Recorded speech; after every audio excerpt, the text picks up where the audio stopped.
Hey, it's me again. This is part 4 to What If Deku Had the Abilities of Nerrgegante from Monster Hunter World. If I just had left off where Deku just got the message that he had gotten to 1A and that he just gave a big ol' yes! And Ryuko, with her slight smile, Deku rushes down the stairs like almost falling, like he goes up to Ryuko saying, "Yeah, I got in. 1A, 2. What does that mean?" She's like, 1A is the top hero class they have. He's like, "Yeah, I knew I'd get in top class. I gotta tell the others." She's like, "Alright, you do that. Good job on getting into 1A. It's very difficult too." She's like, "Thanks, Mom." And I'll say he refers to Ryuko after a long time as Mom for like special things. Usually just calls her Ryuko. For moments like this, he goes like, "Thanks, Mom." That like gets her happy. She's like, "You're welcome, son." And he goes off to call the gang, Todoroki, Momo, Ida. And as he does that, he asks them, "So, have you guys gotten your letters yet?" "I got mine." And they say, yeah, they just got theirs, and that they were all gonna open at the same time. He's like, "Oh, well, I already opened mine." He's like, "Oh, really? What did you get in?" He's like, "No, wait, let's all say it when we figure it out." He's like, "No, just tell us already." And he's like, "Alright, fine. I got into 1A, top one of the, I scored the most points in the entire thing." Apparently, they also said the second highest score was some girl named Bakugo Katsuki or something other. Like, oh, that's cool. So as they all open theirs and get their news one by one, they're like, "Oh, cool, we're all gonna be in the same class." Ida does her thing like, we all may be in the same class, but we should still focus on school. Ida, just be happy. Like, come on. She's like, "Alright, fine, let's all get along." And as they're like, "Yeah, we gotta," and I think they got the letters, like, they opened them late at night. So, as they did that, oh God, why am I yawning? As they did that, they sort of just, say, "Alright, well, we'll see you guys at school tomorrow," and everything. So I say Deku's like getting ready and getting all ready, and Ryuko actually stays a bit back, like says she had to come into work early, like her hero work, to like wish Deku good luck and to like walk him to the train station along with the other three, Momo, Ida, Deku. Endeavor offers to drive, drive Todoroki there, but I'll say that she just says no, she'll take the train. So as they take the train, I say they get there around the same time as Uraraka. And Uraraka rushes up and says, "Oh, I see you got in, so what class did you get into?" 1A. And Uraraka's like, "Really? Me too." So as that continues on, stop yelling, Jesus, I'm sorry. Sorry, I'm kinda yawning. But they walk into class. Bakugo has her feet up on the desk, like, Ida tries to get over there and tries to like start barking orders, but Deku just again puts his hand on her shoulder. "Calm down. Let's see if we can just talk." So he walks over there and says hello again, and Bakugo's like, "Oh, can you put your feet down?" She's like, "No." "Why?" "Why do you care? This is just a desk." "Yeah, but past heroes have used these desks. So why would you disrespect things from like that?" "No, some of these heroes could be dead, so are you disrespecting the dead?" He's like, "No." He's like, "Then put your feet down." And Bakugo really can't find a logic, so she just calls him a bastard. And as she puts her feet down, Ida just like walks past him, like gives him like he's like, "That's how it's done to Ida." And Ida's just like, "Alright, fine, I'll try it your way next time." And as they do that, I say Deku smells something familiar, it smells like another monster has made it into the 1A. And I'll say that I'll wait to show till like it's the right moment. So everyone's there. Captain Diabetes, Sato, Invisigirl, Octo Arms, Kaminari, Mineta, etc. And so as they're like waiting, some of them start talking, and then Deku just like starts smelling around the room to like get a whiff of everyone's scent, so he can like try to, because there's a lot of smells crammed into this room, so it's kind of weird, kind of overwhelming. So he's just sniffing a bit. Then he just like notices something like, wait a second, and goes on behind the desk and sees Aizawa in her sleeping bag, just like, just sleeping soundly. And as he like goes over, he's just sort of pokes her like with his foot, like, "Are you alive?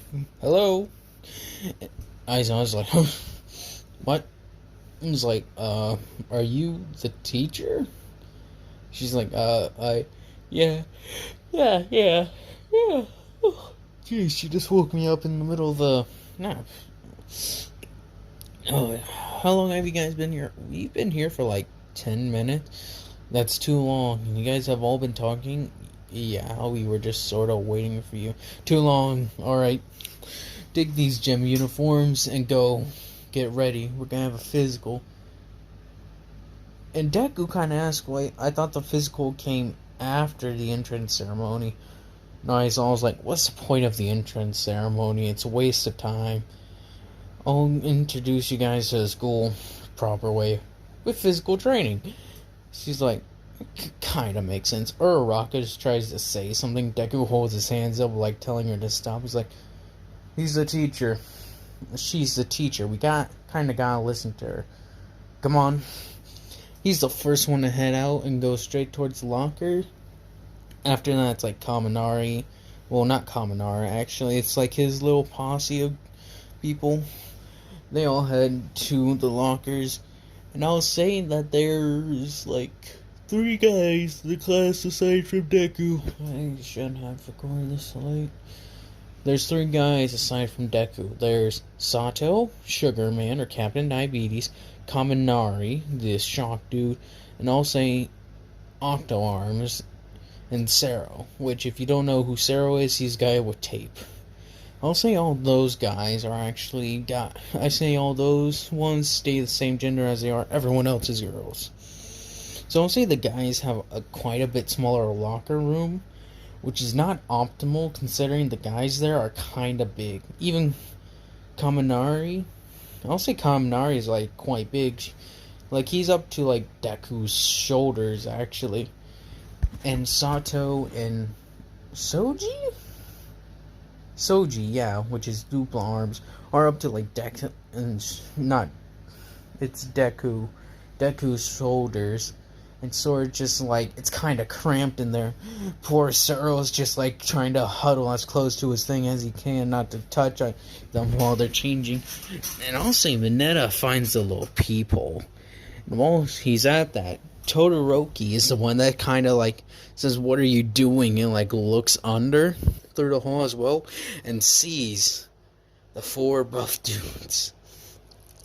And as the 5 buff dudes, I guess Sero kind of counts there. She kind of like plushes a little bit and tells Momo to make some duct tape. And so as they do that, it just sort of goes just over it. So it's like, we're not meant to see that. Stop it. And Deku kind of hears he like knocks on the wall, like something the matter? And Todoroki's like, no, nothing's the matter. And Todoroki's kind of like blushing, so a few of their girls try to sneak over, but Ina's like, no, bad. We're supposed to get ready to do some physicals. Now, stop. They all get ready to go outside. Aizawa points out Deku because it's like, you've got the highest score, so you should do this ball throw. He's like, how much should I do it at? He's like, try to use your full strength. He's like, alright. So he goes to stage 2, which is as far as he can go before like having to go on all fours because of how massive he gets. So he like winds it up like a pitcher at baseball, and I'll say it goes like 500 meters. Yeah, actually 750. That's a good number. 750 meters. Bakugo is kind of like, oh, because she's prideful and arrogant like in the original. So as they do that, they start going through it. He kind of has to race Ida again. And I'll say Kaminari is kind of getting on the same level as Deku, maybe a little bit smaller. So Deku kind of gets the sinking feeling and actually just starts more like sniffing around Kaminari. Like taking like big whiffs. And he actually thinks, oh, so he's the one that's like me. And so he starts to ponder, what could he be like? Like, what does he turn into? And so as they go on, Kaminari and Deku just like start changing to fit the thing. As Kaminari goes do the ball throw, he's like the last one to do it, I'll say. I'll say Kaminari and Deku are like at the top of the thing. Like top 5. Buck goes, I say probably if he wasn't in like, I think Bakugo in the anime, that like 3rd or something. I won't list anyone else, but I'll say like Kaminari and Deku are like top 2. Kaminari's a bit below Deku. And as Aizawa tells him to use his full power, he charges up some lightning and goes into what is known as Rajang mode. Rajang, which is like like a gorilla with horns who can fire giant bolts of electricity. And that's what it does. It's like a electrically charged ape and charges up a bunch of electricity while using its massive muscles and throws it like a lightning bolt. I'll say it goes so fast and the ball is just gone that it just says infinite. So Deku's like impressed with this, like he's kind of strong. And as they get done with that, they kind of try to he actually kind of tries to like talk with Kaminari a bit. And I'll say Kaminari's had kind of a better life, so he's more like in the original, but he is kind of competitive. Because like I said, they kind of have that animalistic part of their brain. So he's kind of competitive and like tries to size up Deku. And I'll say when it comes to fighting potential and actual like wins, Deku's way ahead of him. But I'll say he would have difficulty with Kaminari because Rajang isn't like the biggest. He's actually kind of small compared to a lot of other monsters. But it's because he's like so condensed and he is like ripped and has the electricity that it actually is one of the harder fights in the Monster Hunter world. So as he like can punch you and like knock you through 10 walls of concrete. So I'll say he and Deku size each other up, and Deku comes out the dominant one in that like sort of size up. And Kaminari laments at this and is like, alright, let's hang out for a bit. And I don't know if the media breaching in and the media breaching in and the thing come on the same day, so I'll hold off on that. And then I'll say that they'll do the hero versus villains next. And I'll say they all get their costumes, and Kaminari's outfit is actually quite different. It's more like Deku's, to where it's just like a suit that stretches. Everyone's suits is kind of the same. Well, it's not kind of the same, it is the same. Except for Kaminari's and Deku's. Deku's is just like a pair of pants that's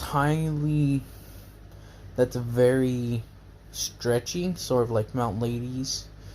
And I'll say he's not just wearing pants, he kind of has like, it goes up to, it's like a one-piece suit. Like, wears it all the way up. It's like a swimsuit. And Kaminari has the same thing, except his is yellow with lightning bolts, and Deku's is just black and red, with like black with red markings. One like depicts how he looks like as nerrgegante, like a little red symbol like it.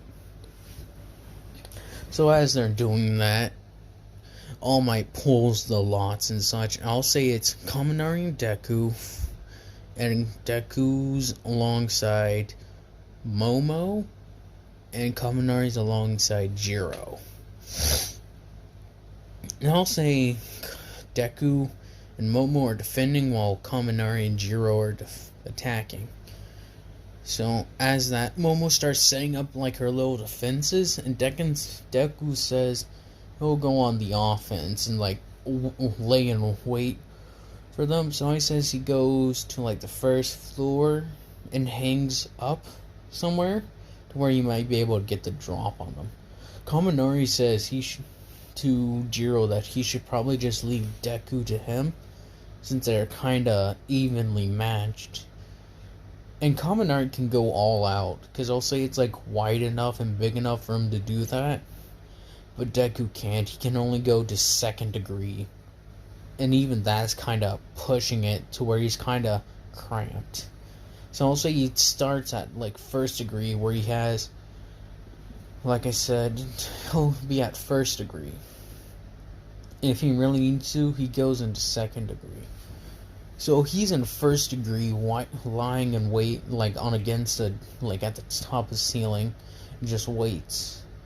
And Jiro's like feeling around. She can hear Momo just fine. And Kaminari's in his like first degree mode.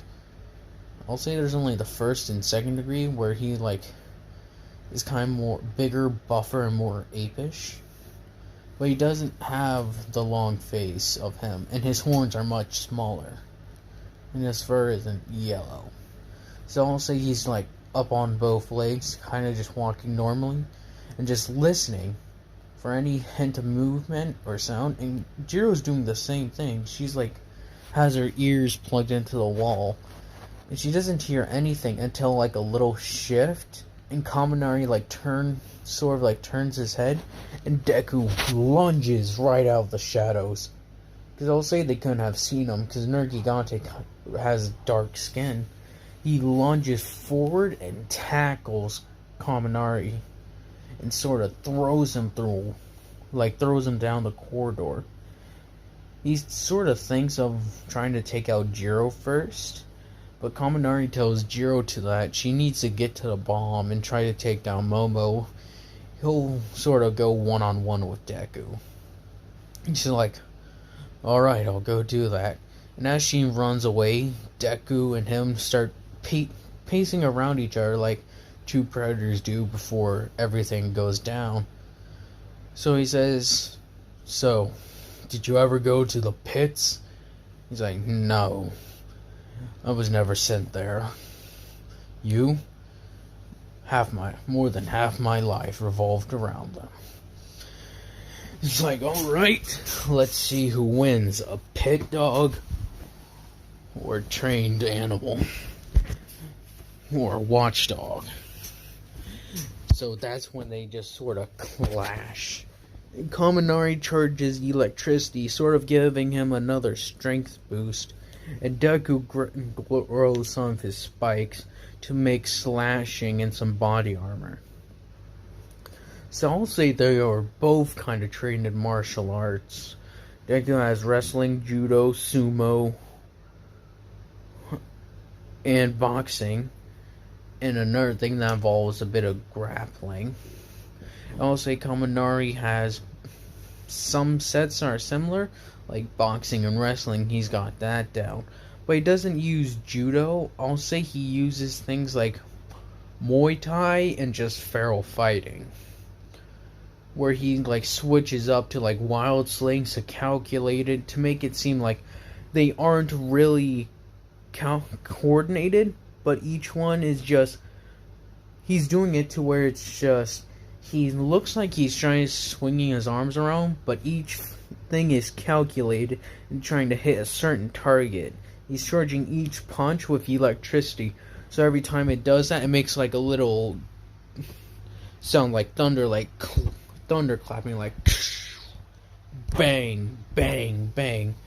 And I'll say Deku isn't just taking these punches. He sort of like gets a couple hits and like scratches Kaminari a bit. Now Zhang doesn't have a healing ability like nerrgegante.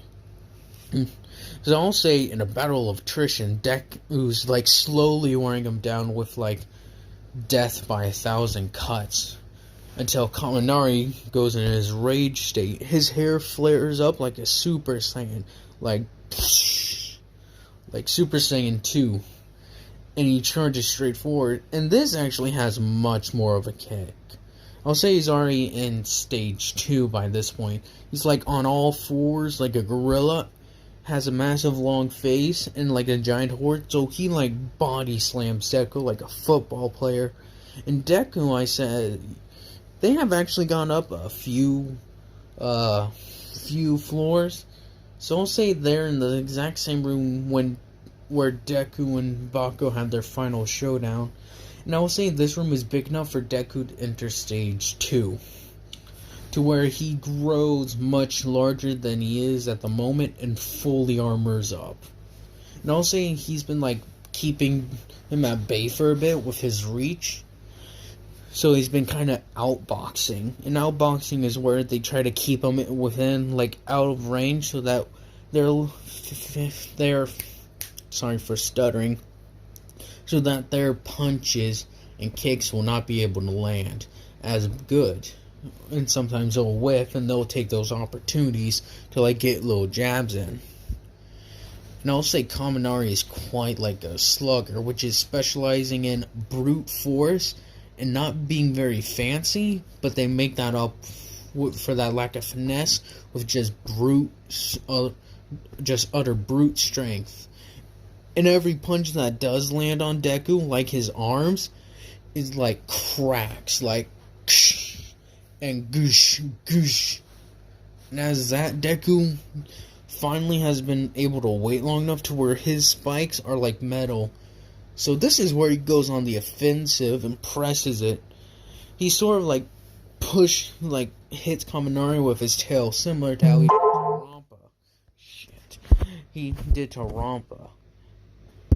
And as he did that, he sort of goes at, as he's doing it, he's tearing down Kaminari bit by bit until finally he's able to get one last punch as he like used his tail to swipe the feet right out from Kaminari and just brings down his fist and makes a shockwave and sends Kaminari down back to the first floor into a little crater. Now as that has happened, you can kind of hear Jiro and Momo having their little fight. Momo's like creating a few things to try and keep Jiro at bay, like a little taser, and Jiro is using her boot things to try and like shoot Momo with sound. So as that happens, Deku kind of rushes up the stairs and charges straight at Jiro. Jiro hears this and blasts her like little vibrations at him. He actually kind of gets flung into a wall and actually kind of gets hurt. Also, he's like kind of exhausted at this point because Kaminari was no slouch. He wasn't like some of those other monsters he could just like easily take down. He was no slouch whatsoever. He just he could have won if he'd done things differently. If he was able to like get into Deku's range, he would have probably been able to do more than just some serious damage. He would have probably done some lethal damage. So he'll have to talk to Kaminari about holding back a bit, because Deku has had to kind of learn to hold back against some people, because he understands he's way powerful. So if he does it too much, he's kind of like Spider-Man. Spider-Man pulls his punches a lot, to where he doesn't use his full strength against normal guys. It doesn't like use his defenses so fully. I'll explain this if you guys want me to later. But essentially, he could knock a guy's jaw clean off if he wanted to. And as he kind of falls down, he kind of grabs a spike and doesn't throw it like a javelin. He actually throws it like a stick and like flings it, and it's spinning in a circle and just like sort of trips Jiro. And at that point, Momo's able to kind of like jump on her and tie her up. And it's villains win. And I'll say all the matches kind of end similar, except for Bakugo's matches. So since Momo wasn't with, or Mineta and Deku wasn't with Uraraka, I'll say Momo and Mineta, not Momo and Mineta, Uraraka and Mineta were put on team, and Bakugo and Ida were put on team. So I'll say,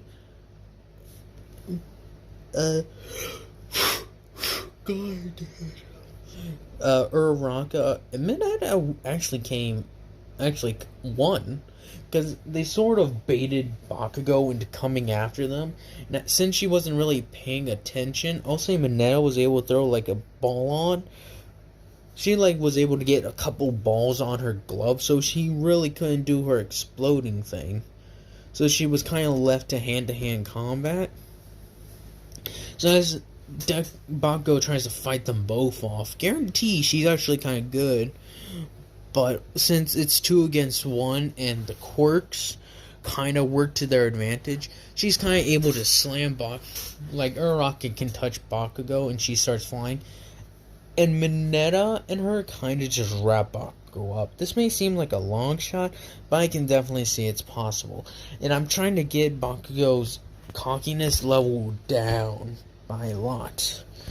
Then I say as they try to deal with Ida has done her little speech, and Mineta and her kind of end up laughing. So as they do that, they try... Mineta does throw her balls. She throws the balls around the room, so it makes it more difficult for Ida to maneuver. So I'll say Ida's able to get to Mineta, but... No, not Mineta, but Uraraka. But before she did, she kind of touched Mineta and threw her at the bomb. And Mineta was actually the one to grab the bomb instead of Uraraka. So it's still the same with Heroes Win. And I can't remember who Jiro was with.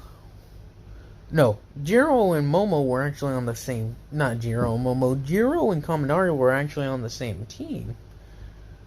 So I'll say whoever they were up against. Momo... Oh, God, I'm ruining this. I'll just say the other teams don't matter. Just leave it at that. I'm sorry.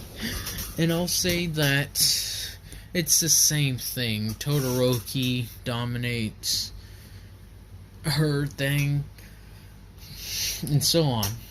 Now I'll say this, that Bakugo's kind of irritated at the fact that he lost, and he tries to go all explosive on them, on Uraraka and Mineta, but Deku just sort of walks over and is like, you lost, deal with it.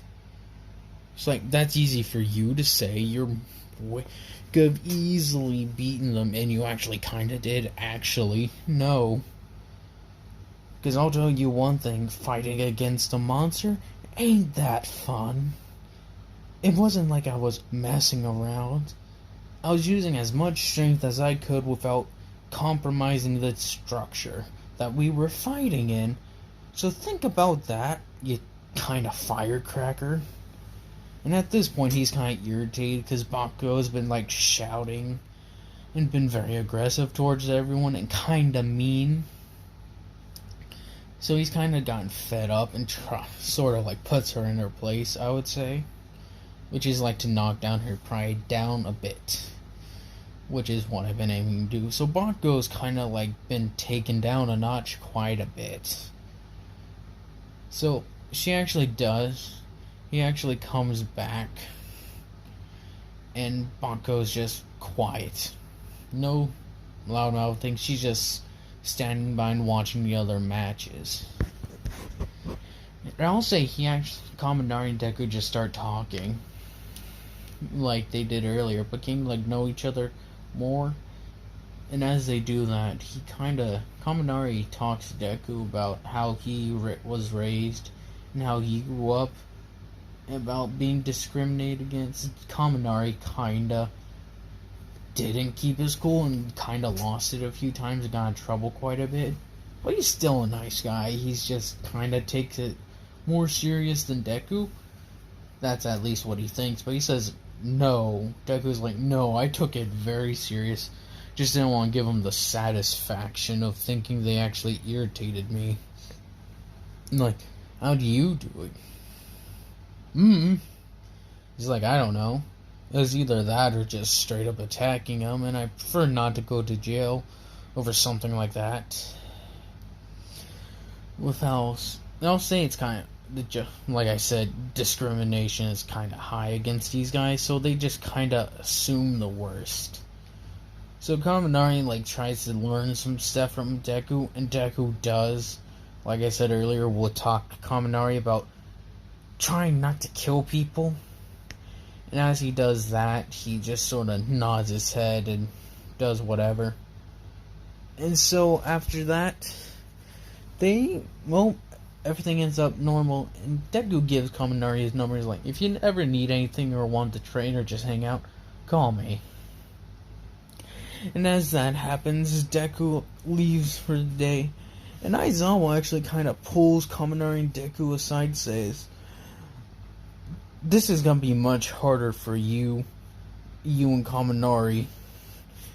Because, as you probably have experienced, discrimination against monsters is not that uncommon.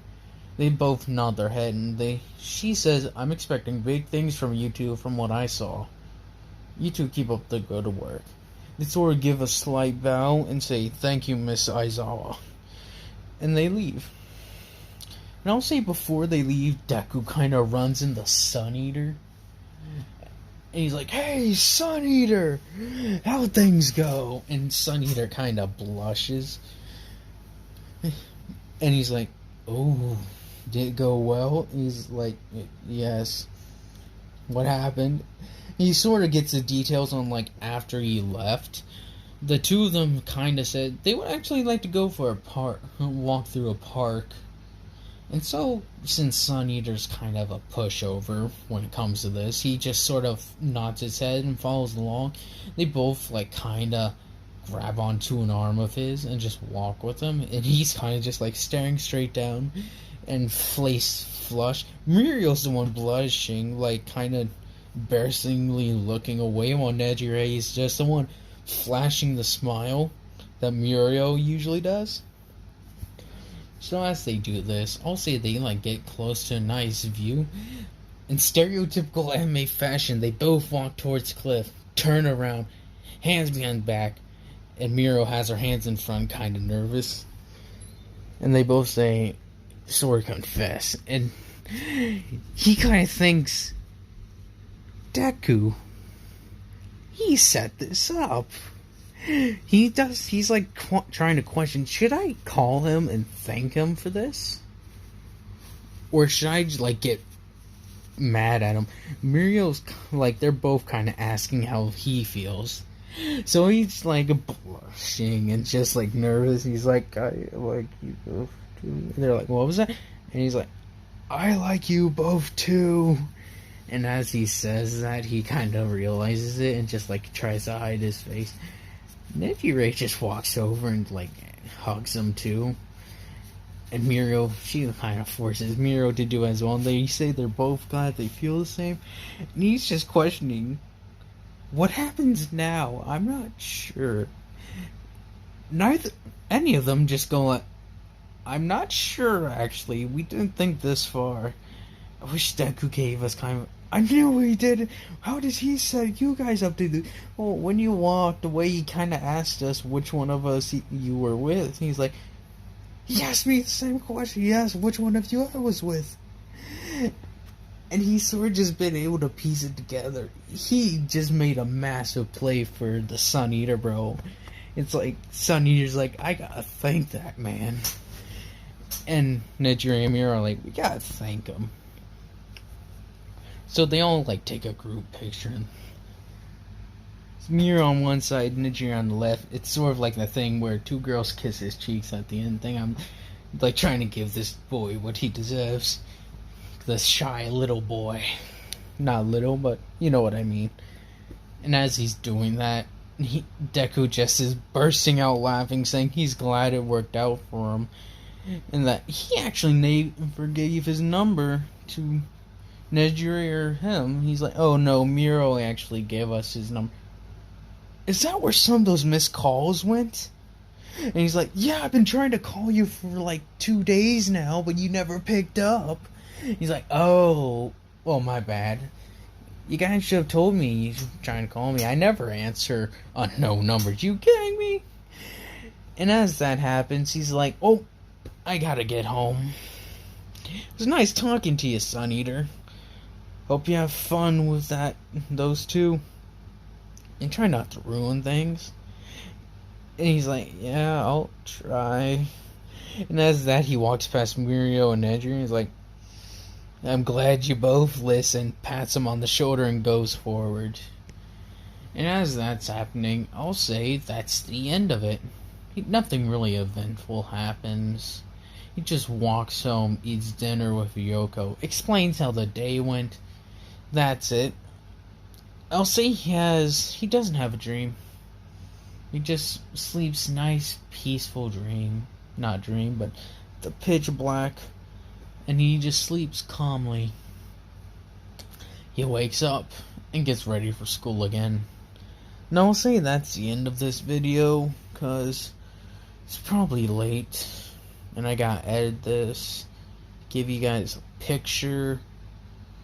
So, thank you guys for watching. Whoever's still watching, I don't know. But thanks for watching, and I hope you all have a good night, day, evening, whatever it is for you guys. Good night.